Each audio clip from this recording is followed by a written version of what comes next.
Mark Brewster. I'm representing the Fuchsia Team with Jonathan Wooten and Joe Simmons. We were tasked with observing Chapter 4 of this text, and the general gist of it, of what he's saying, is we're in a new flat world, basically, because he was covering, or his main topics were globalization and the revolution of information and technology. And not just the two independently, but the merging of these two and how it created a force that we are dealing with today.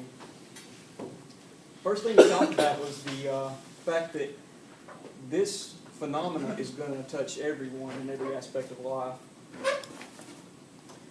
It's changing the way we operate on a daily basis and changing the way we do our jobs.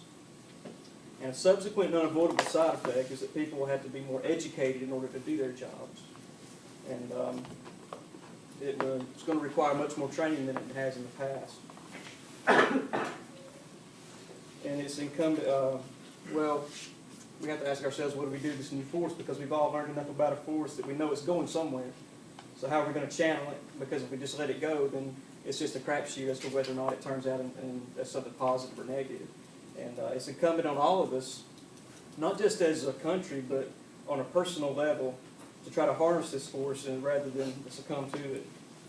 Now, a president once asked Steve Jobs directly, when will an iPhone be manufactured in the United States? And he bluntly said that those jobs are never coming back.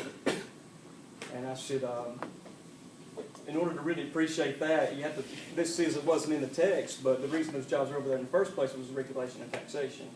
Because Steve Jobs had an obligation, a legal obligation to his shareholders to provide them the most profitable environment he could for his shareholders.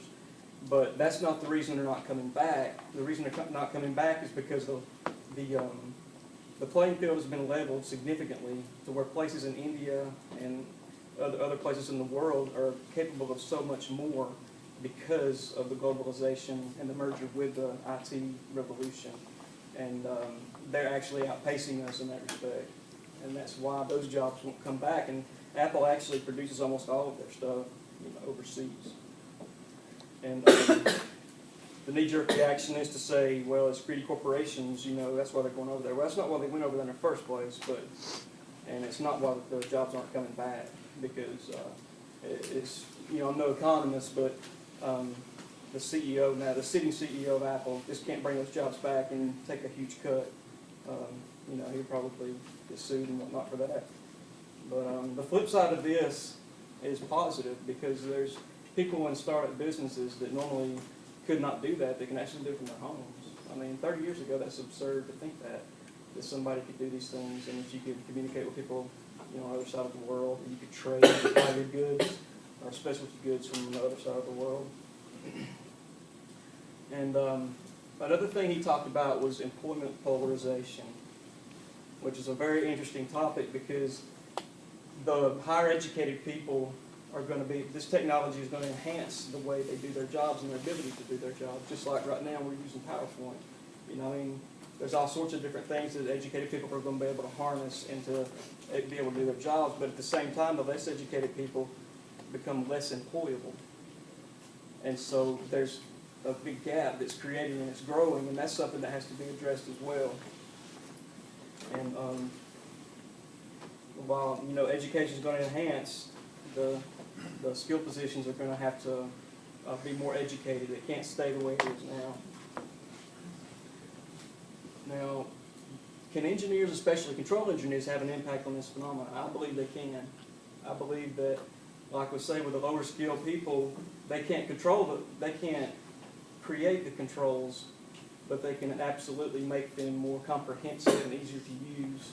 And I think there's definitely ways that we can affect this, but this question is not just for me, it's for everybody. What do you think? I mean, is there anybody have an opinion on that? How can we control this phenomenon that we're facing right now that's changing our world every day?